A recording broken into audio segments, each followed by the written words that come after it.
What's going on? I'm Seth Rogen. He couldn't be here. I'm your host, Jesse May Peluso.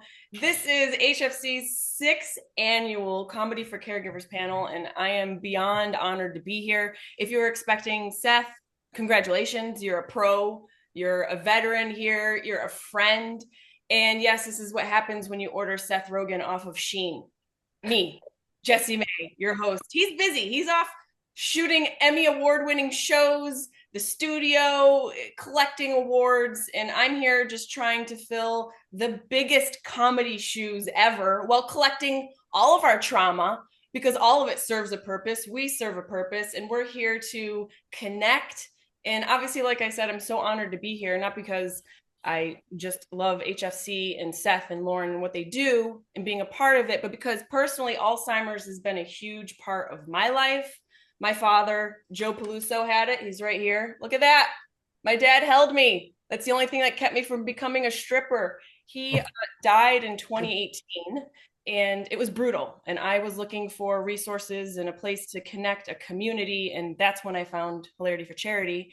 And like many of you here, I went through the heartbreak of watching someone I love so much leave me while they were alive. You have to lose pieces of them and they disappear in front of you. And that's so, so heartbreaking. And well, we're also experiencing all of these moments that are wildly absurd with dementia and caregiving. You either laugh completely or you unravel completely in the parking lot of a TJ Maxx.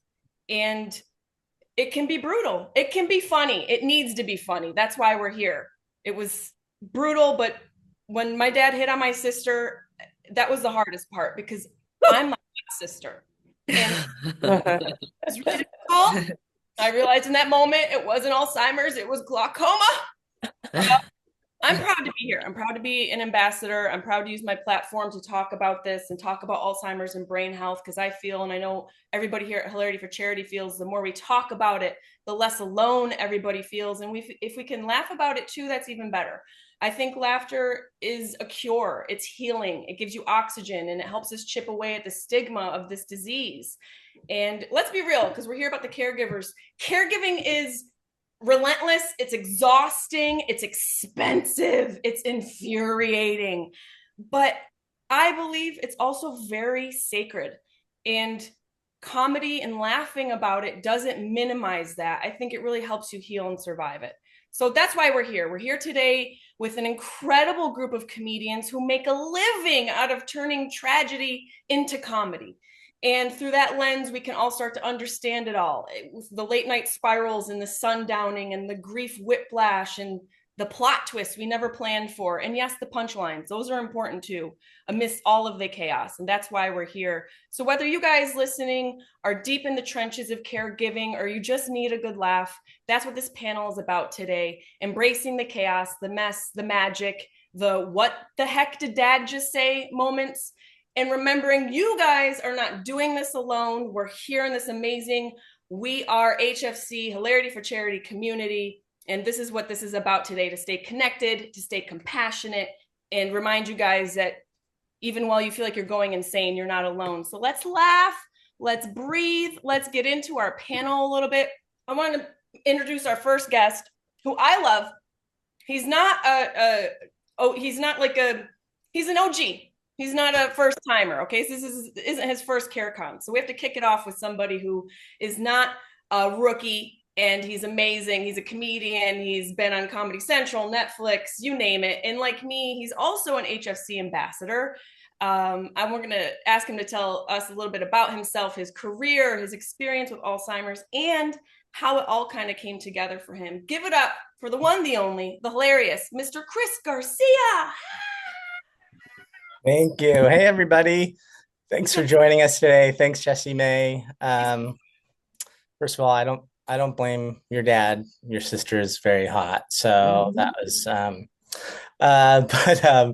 as for my it's nice to be back here. You asked what my experience with Alzheimer's is. 5 stars. What a wonderful thing to experience. No, it's terrible. And my father was diagnosed with early onset at 65 years old. I was living in San Francisco at the time, and I moved home to LA to help care for him along with my mom and my sister. And my father lived with Alzheimer's for 10 years, and then he died in 2017. So I share with you in your grief and your caregiving, and I know how hard it is and how important it is to laugh through it. Like my dad didn't hit on my sister, but one day my mom went to go visit my dad.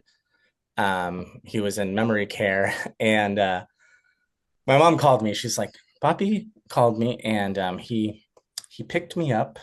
No, I went to go see him. He picked me up. He pushed me against the wall very aggressively, and he leaned in to kiss me. And then he stopped himself and he said, I can't do this. I have a wife and two kids." So my dad tried to cheat on my mom with my mom, but he didn't do it because he's a gentleman, and but he has a type. 4'8" Cuban lady is what that's his thing. Laughing with my mom was what got us through, just the little things.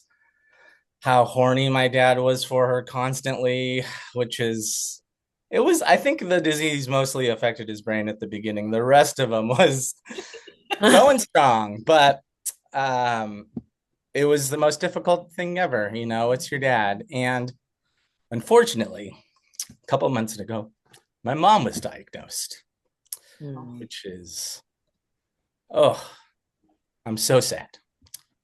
My mom's the funniest person I know. And now I ha- she has to go through the same thing as my dad, who she stood alongside for 10 years. She was his high school sweetheart. They were married for 53 years. And I can't believe that she has no one to be horny for. Uh, um, just kidding. But I'm going through this again. And as you all know, it's a special type of hell. It's a unique, special type of hell to see someone lose their faculties, their dignity before your eyes. And if there's anything that I want to leave you with, I don't know if I'm leaving right now, but anything I want to share with you is that people along this journey, will be like, hang in there, stay strong. And I say, fuck that. Okay. What we all need, sure, we're strong. We're showing up and seeing our family members die before our eyes. We are just by virtue of that already strong. What I want to give you all and myself permission uh, for is I want to give you the permission to be weak, to fall apart, to let your grief out. Grief, it's the worst. It is so consuming, and you don't have to hold it all in. You could come to events like this beautiful event that Lauren and Seth and HFC have put together. You can join support groups, see therapists if you can, call a good friend. I have a tough time. As a comedian, we get up on stage and we tell people about our lives. And I think part of it for me is to control how people see me. I want people to see me in this light. And it's hard for me to be vulnerable like this. It's hard to, you feel like a burden when you put this onto another person. But I want to encourage you. I want you to be as sloppy and boogery as you could just you just let it all out when you have to cry. And it's okay. And it's really the only way through this. Laughing helps. Right now with this new diagnosis, I'm like, it's not funny anymore. Round one was funny. Round two is really hard. And it's been helpful to me to lean on old friends or talk to a therapist or my sister and just allow myself to express this pain and how hard this is. And there's no punchline at the end of that, but I feel for you all so much, and I know what it's like, and On top of everything going on in the world, we have a president that sells merch. We have all this stuff that's going on. I, this is our own isolating nightmare, and you don't have to go through it alone, and you don't have to feel it alone. And I'm so glad and that you're all here and allowed me to also let some of that out. So thank you and keep up the work and don't be strong. I love that. I feel like a lot of the times we expel so much energy trying to be strong and put our best foot forward, but I think it's a really important sentiment to tell people it's okay to be messy. This is messy. This is brutal. This is the hardest thing you're probably going to experience emotionally, physically, financially. So that was so beautifully put. You hit me on all the emotional levels. So thank you so much, Chris Garcia. And you're not going anywhere. Up next, I have known this girl for a while. I was so happy to see that she was a part of this whole amazing, beautiful community, and also heartbroken that she is a part of this community because both of those things can live in the same house. She's a comedian, actor, writer, Arizona girl. After 9 years of crushing it, I'm sorry, I dead. My bad. She's I was prepping somebody else coming up. She's a rookie. She's one of my OGs. She's a rookie here at Hilarity for Charity, but she's one of my OG friends, and she's a daughter of an international yo-yo champion. Can anyone else here say that? And a professional foosball player, which I can attest to because she kicked my ass. And it is documented if you want to see this. She's offensively good at the sport, like casually Olympic level at both of these sports. She's hilarious. She's a comedian, not based in Arizona. You threw me off first. I was like, wait, everybody in one. She is so amazing and funny, and I'm interested to hear how all of this has sort of come together for her, her career and her material, and how Alzheimer's has culminated for you, the one, the only, not Hasmin Garcia. Hi guys. Thank you, Jessie May, for all the sweet things, and thank you guys for having me. Yeah, my amazing mom, Kathy, was diagnosed with frontotemporal dementia 5 years ago, at the age of 68, and she's now in the later stages of it. We had seen some things happening with her before her diagnosis. I actually reached out to Jessie May like maybe 2 years before her official diagnosis, saying like, I'm not sure what's going on, but this just feels different. And then we did end up getting a diagnosis, which I know many of you who are in the Zoom today have experienced that as well, where it's like so hard where you can get kind of passed through different diagnoses before they actually figure out what's going on. And that in and of itself is very isolating. But like Jessie May mentioned, so my family and I are world champion foosball players, which I know is so random and weird.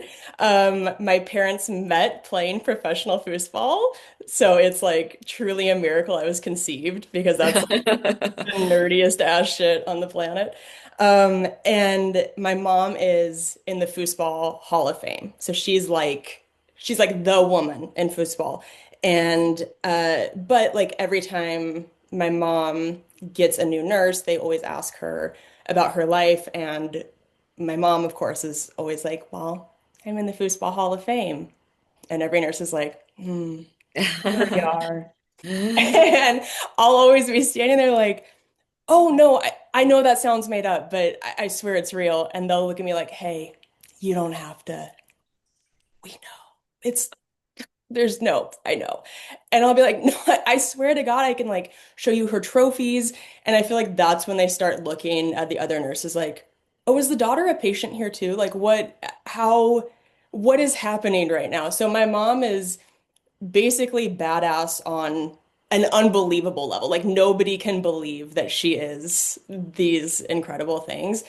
Uh, and yeah, she's so funny. Like I said, she's in the later stages, which means, sometimes she still recognizes me, but sometimes she doesn't. And I can always tell when she doesn't recognize me because she talks to me like a guy with commitment issues. I'll be like, kind of wrapping up our visit. I'll be like, all right, I love you. And she'll go, that's nice. Like, which is such a fuckboy response, you know? Like, I feel like I give my mom the ick all the time, where she's like, ugh, you're smothering me, please. Like, what? Because, I mean, it's like, if you put yourself in that position, that's nice is like the sweetest response somebody could say when somebody they genuinely do not know is just like showering them with love. That would be so creepy, but she just takes it in great stride. A couple weeks ago, I was like, I love you. And she goes, I like you. I was like, oh God, just come on, just say it. But I do still get I love you sometimes, which is amazing. Just kind of depends on the day. And this was about half a year ago now. She had to go into the hospital and she's out now, thankfully. But when she was in there, it was me and her and my fiance, Chad. And I came out of the bathroom and she turns to Chad and goes, I like this girl. And I was like, yeah, I'm your daughter. And she goes, I don't know about that. I was like, why the confidence about? I mean, she was so, and the irony of that moment was that she said that in the same exact hospital that she gave birth to me in, which is, it's kind of like going to a restaurant and the chef coming out and being like, that looks really good. You're like, yeah, you made it, And to have them be like, I don't know about that. You're like, what is happening right now? Uh, and I know all of us in this group, you have to find silver linings in those moments. And it's, of course, so just gut-wrenching when my mom doesn't recognize me. But I do think in that instance, it's kind of cool to know that with that bias removed of me being her daughter, my mom was around me and was still like, I like this girl. Because that is not always the case with family, right? I feel like a lot of us with our family are like, "Ugh, I love her, but I don't like her." And my mom's like, I don't know her, but I like her. And I'm like, okay, I'll take it. So yeah, that's my mom. She's incredible, and I feel so lucky to still have her, even though I know, each day, as you guys either know or have been through, it's like a sprint and a marathon at the same time, trying to manage expectations and take care of yourself and take care of them. It's a lot, but yeah. I like the different perspectives and the way people navigate the depths of this disease, where Chris comes in and he's like, it's okay to be messy, and your perspective and takeaway, albeit similar, you're finding silver linings, and that's amazing and beautiful to share. And thank you. It's good to see you, and I will never Yeah. play football with you ever again.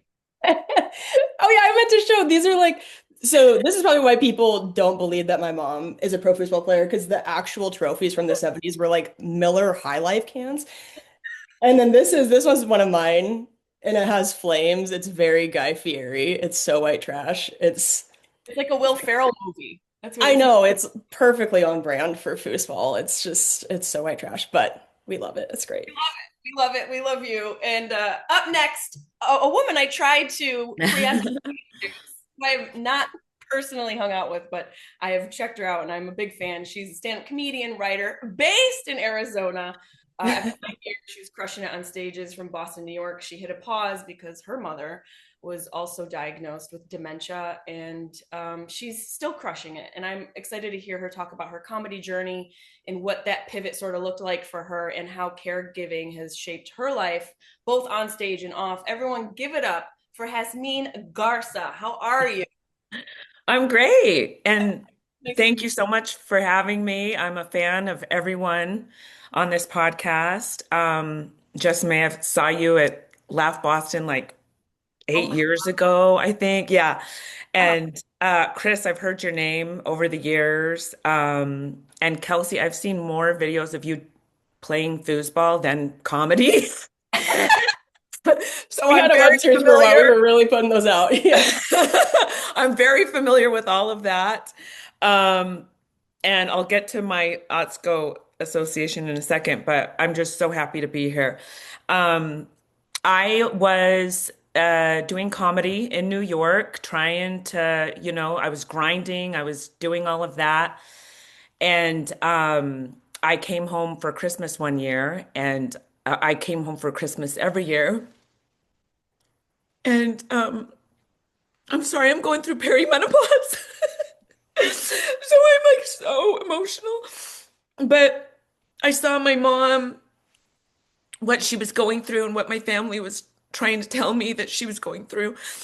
And I saw it like up close and personal. And like everything changed over that trip.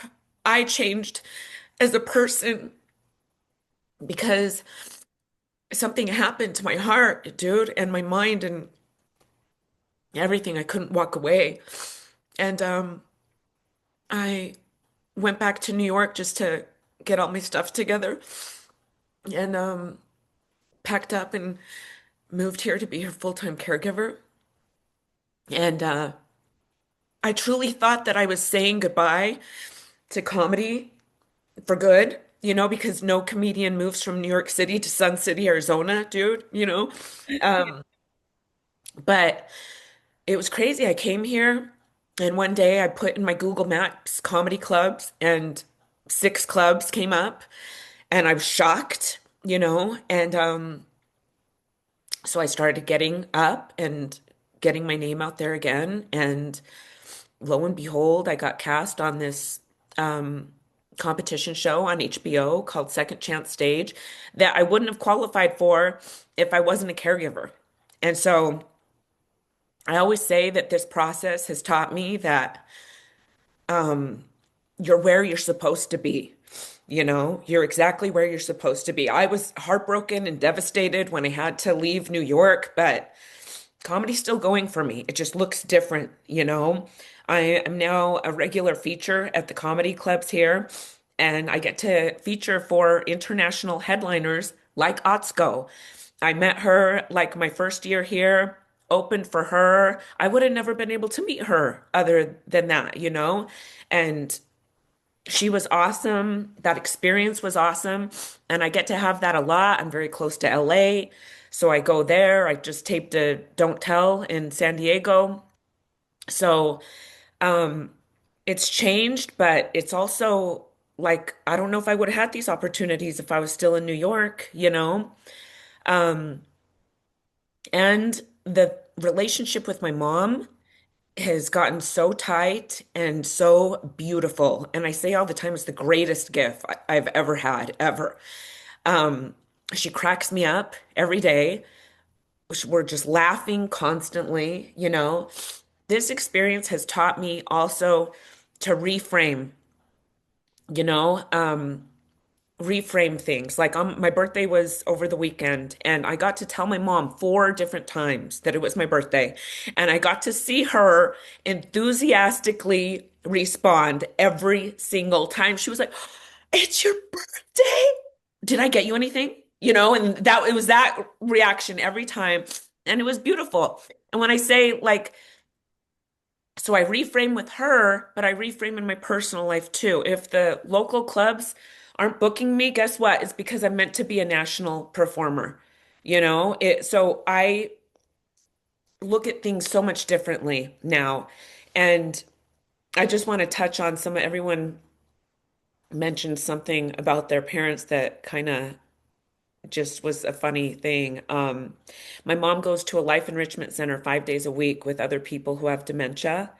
And that has been such a lifesaver. And um, it really hit home one day when I always say the remote control is the gauge for where her Alzheimer's is because it gets more and more difficult the more progressed the dementia gets. And one day I was helping her, and she explained to me that when she is outside of that life enrichment center, she's aware of all of her inadequacies. And when she's at the life enrichment center, she feels like a leader and she has purpose and she's with her people. And that really, really resonated for me and hit home. At the time, she was only going twice a week. We bumped it to 5 times a week. Um, but one day I went to go pick her up, and she had a group of people around her, like intently listening to her. And she saw me and she came outside and we get ready to go. And I was like, what were you talking about? And she goes, well, today's September 11th. So obviously I was telling them my 9/11 story. And I'm like, oh, and what is that again? You know, she goes on to tell me that she is a 9/11 survivor. We're from Utah, dude. We're nowhere near New York, okay? But and I kept thinking, oh, she's gonna forget. She's gonna forget this. I'm not even gonna have to have a conversation, bro. Just like the motto, 9/11, never forget. My mom is never forgetting. She brings it up all the time. When we meet new people, she tells them she's a 9/11 survivor. We've just embraced it. We've just been like, yeah, it's to the point where I'm like, should we start celebrating September 11th? Like, have a moment of silence, jump out, and be like 9/11. You know what I mean? It's wild. It's just a ride with her all the time. But it's a beautiful ride, and I'm so happy that I get to do this. Thank you for having me. That is hilarious and heartbreaking, like so much of it is.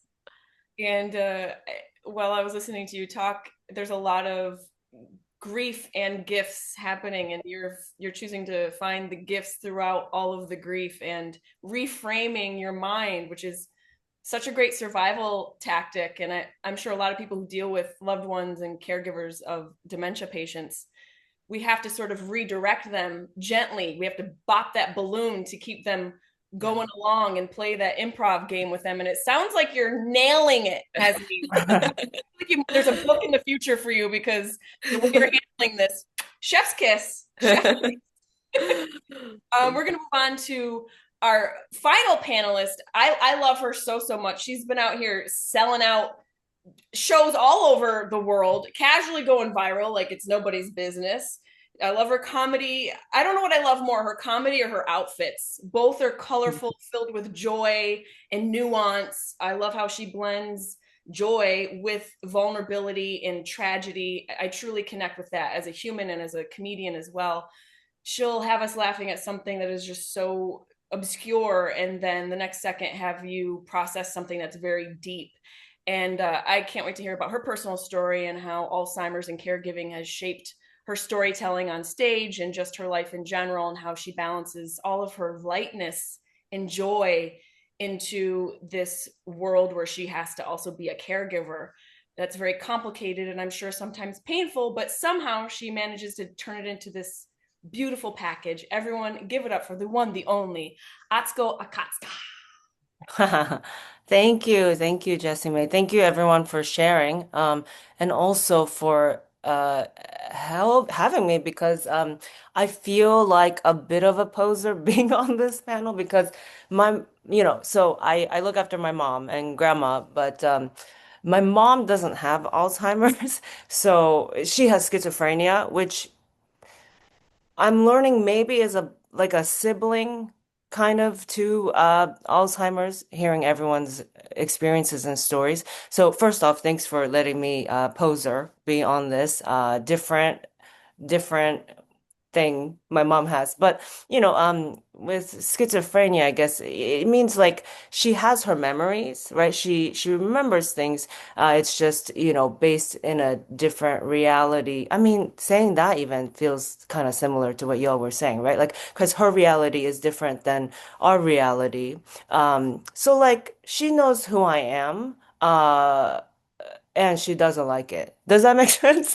Like, so she'll be like, "Oh, you're here to take my money, aren't you?" And I'd be like, "No, mom, I'm your daughter." And she's like, "Oh, I know." It's more like that. "Oh, I know." And you're working for the Chinese government. So it's a little, I guess, different. Like anyway. And it was a lot. I have my grandma raised me.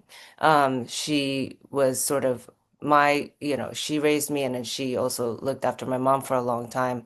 Um, and it was hard because, there'll be moments where my mom will burst in and she'll say, I heard a voice that said, I need to be nicer to you guys. So I'm going to start being nicer to you guys from now on.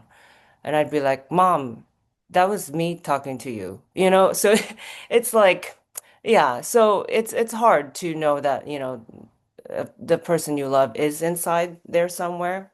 And it's just there's a cloud sort of, making it hard for her true self to come out. Um, and but that wasn't your question. It was your question was how do I bring lightness and joy, you know, to darkness. Oh, sorry. I heard something, but I'm like, Lord, please don't let it happen to me today. No, that was you did hear that, right? Yes, yes. It Okay, might okay, okay. have, I'm maybe like, some oh no. chime Okay, in. okay. I'm like, and there it goes. I heard a man. It all starts with a man, hearing one guy, and then that's the Chinese government. But, so what was I saying? Oh, it really is like survival. For, selfishly as a kid, because I've only known my mom to have schizophrenia. That's just who I've known her to be all my life. She kind of started showing she started showing symptoms of it right after I was born. So I've never known her a different way. But because of that, I think it was survival for me to try to, I had to look out for the silly or the weird, the absurd, and try to make that funny, for her. Um, it's interesting. I don't, I did post a video once of me trying to, because most days are really bad for her, where she's stuck in bed. She's sort of been in bed all my life, you know.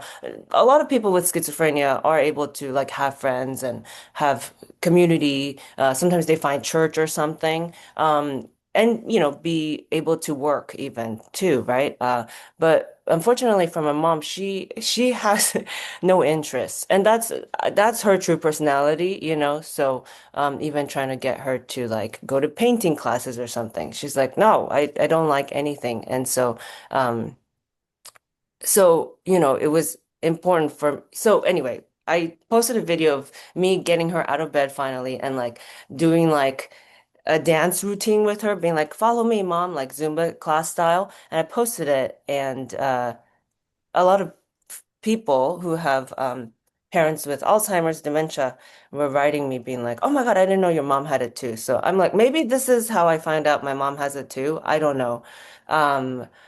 I tried to research as much as I can. Schizophrenia develops when you're in your 20s, and then Alzheimer's develops when you're older. So I'm just like, I don't know, maybe I won't ever get our family won't ever get a break from one thing or another. But because of that, anyway, long story short, it's, for the need of survival for me and to also constantly try to see if I can give my mom a better day if I'm pointing out the absurd thing and maybe both of us can laugh about it or something.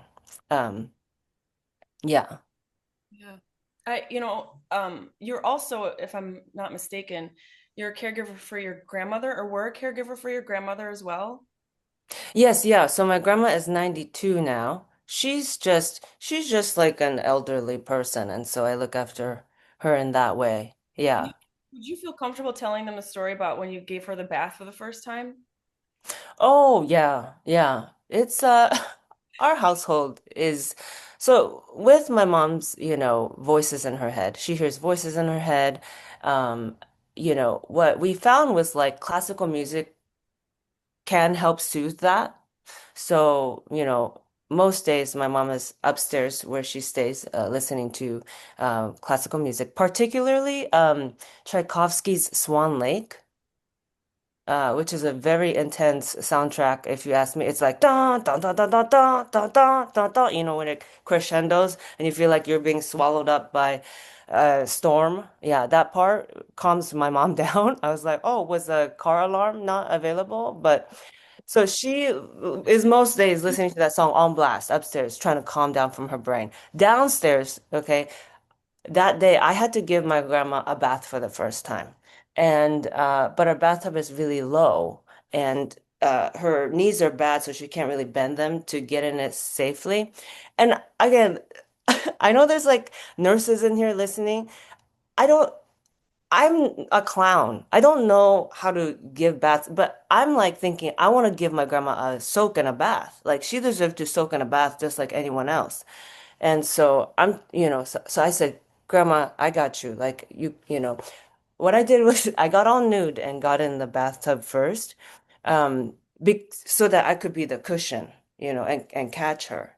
So, and like people, and you're right. Like I know what you're like, oh, you don't have to be nude to do this. Okay. But I realized that way later. Like again, I've never done this. So I'm like, of course, obviously I'm gonna get in there for have you not loved someone before? Like, I don't know. People are like, you can do it from outside. You can have her sit on a chair, but that's not a soak, is it? If you're trying to soak your grandma, sitting in a chair is not a soak. So I got in there, and my plan was to have my grandma lay on top of me, and then I was gonna wash her, on my belly, like an otter, But that day, for some reason, so she can't bend her knees. I swear to God, she kicked her legs up straight in the air, free falls on top of me. Boom, splash, shamu. And for some reason, she had put lotion all over her body before she got in. So she was so slippery. I could not get a grip. She was like slipping and sliding. I love this bitch. She's 92. I don't want her to die. I'm screaming. She's slipping and sliding. Meanwhile, upstairs, my mom just all dun dun dun dun dun dun dun dun.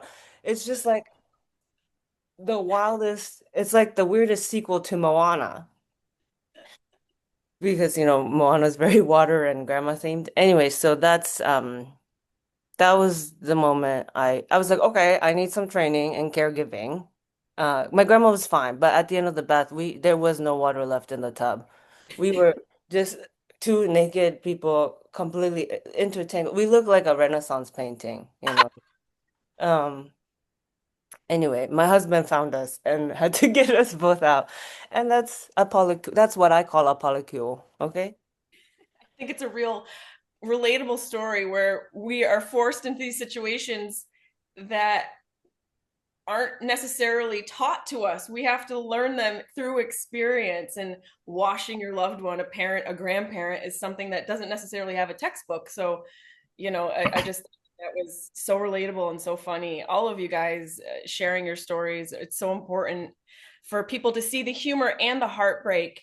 I want to circle back to Chris and ask him a question because I know, Chris, you're in the throes of it right now, and emotionally, it's so palpable what you're experiencing and feeling that authentic pain that is right there on the surface for you. If you could give caregivers listening permission to do one thing when it comes to humor in this situation, what would it be? Just to, I mean, things are going to get bleak and things are bleak and things are very fucked up. And sometimes you're like, ooh, you can't laugh at that. But not being able to laugh at someone or with someone is in a way taking away their humanity or the humanity of the experience, right?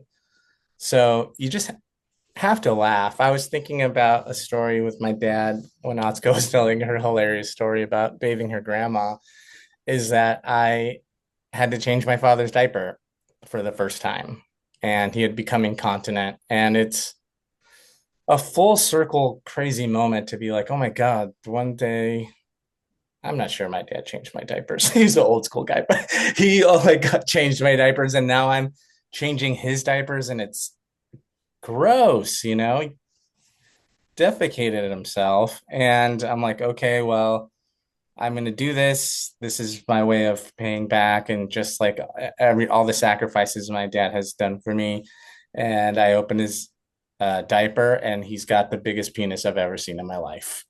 My dad had a hog, like a straight heater. And I'm like, I was almost too jealous and confused to be mad or grossed out by everything I had to do. And I was like, oh my God, dude. Oh, no, that's not like what do I have mom's dick? Do I have a 4'8" woman's penis? Like, what is going on here? And I cracked up at that. I had to. And I told my mom, and it's a story she loves. And even in the bleakest, darkest, grossest, most terrible moments, I feel like there's always something funny just around the corner, you know. Um, I agree with I was trying to keep my dad socialized, so I would take him out to like Chick-fil-A and Walmart, old people places. And we went to Walmart and my dad kind of darted and he just like, I couldn't find him. And I was like, oh my God, where'd he go? And he's like down this aisle and he's stopped this person that works there. And he walks up and he goes, hey, black guy, where's the cookies? I'm like, what? Oh, what did you say? And I like ran up to this guy and I'm like, I'm so sorry, sir. My dad has Alzheimer's disease. He's never said a racist thing in his life. He has Alzheimer's. And the guy's like, he better. And I'm like, I swear to God, he does. We'll get out of here and see you later. But it is finding the humor in these moments is really gets you through, and you know, and not to shy away from that. Yeah. I think we might have the same dad, or at least I remember opening the door on my dad's house one day and seeing his reproductive organ and be, wow, I didn't know you were that Sicilian. No, that surprise us with these things, and I think why it makes people who have Alzheimer's in their family and dealing with schizophrenia, which I do believe are very probably parallel in a lot of situations, it puts us on our toes. And I think humor is a perfect pivot for moments where you're looking your dad's D in the eye and your loved ones. Oh, whoa, I wasn't looking at it like it was wasn't staring into the eye of Sauron here. I wasn't like investigating the thing. I was just saw it. And I could look anywhere in the room. I could have seen it, but I didn't look right into it. Maybe that was just me. Prophecy, looking for an answer. That's hilarious. Hasmin, I want to ask you one thing before we get out of here. We have a couple more minutes, I think. Um, you talking about caring for your mom and how it sort of, I don't want to use the word disrupt, but it definitely created a rupture in your life. And I want to know, because you became a caregiver for your mother and in that process, what's one thing you wish you knew before that, or something you could give caregivers listening, like a little thing that you learned or a word of advice being so close to your mother and being a caregiver that you wish you might have heard? Yeah. So anyone who finds out that I did this, that I changed my life to take care of her, the first thing they always tell me if they've done it themselves is you will never regret this. You will never regret it. And I always think about the people who maybe have had this opportunity but didn't do it, and the way they're going to look back on their lives versus how I'm going to look back on my life and my experience with my mom. I had a very vibrant, um, fabulous life in New York City. I'm not even going to lie. I was the Mexican Samantha Jones, dude. I was living it up. And I always say this, I always say, it's not dope to live with your mom at 49 years old. But if I didn't do this, I wouldn't have been able to live with myself. And that is facts. So if this opportunity arises and you are able emotionally, physically, financially, whatever it may be, do not pass it up. Do not pass it up. That's a beautiful sentiment. You will not regret this.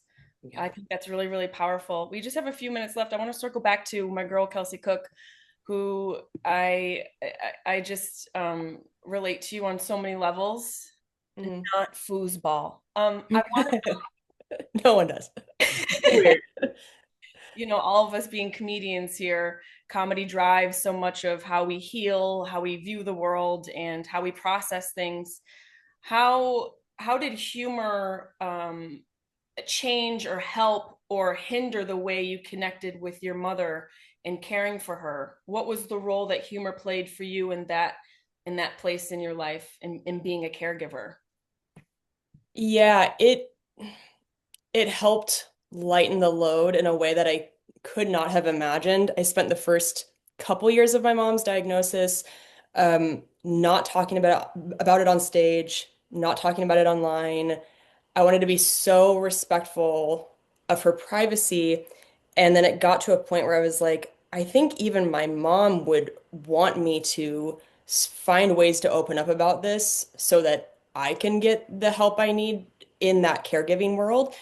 And as soon as I started to talk about it on stage and find way, me talking about like the foosball thing with saying that her nurses don't believe she's a professional foosball player, stuff like that, where you can find light in what's happening while still being respectful of the person who's going through it. And so that's always been kind of my bar of like what I will talk about on stage and find the humor in. I just want to make sure that if you know, my mom before she got sick, if she could sit there and watch the show, would she be okay with what I'm saying? So once I started opening up about it, I just couldn't believe how many people started to come up to me after shows and say, "Thank you so much for talking about this. My parent has this. My grandparent has this.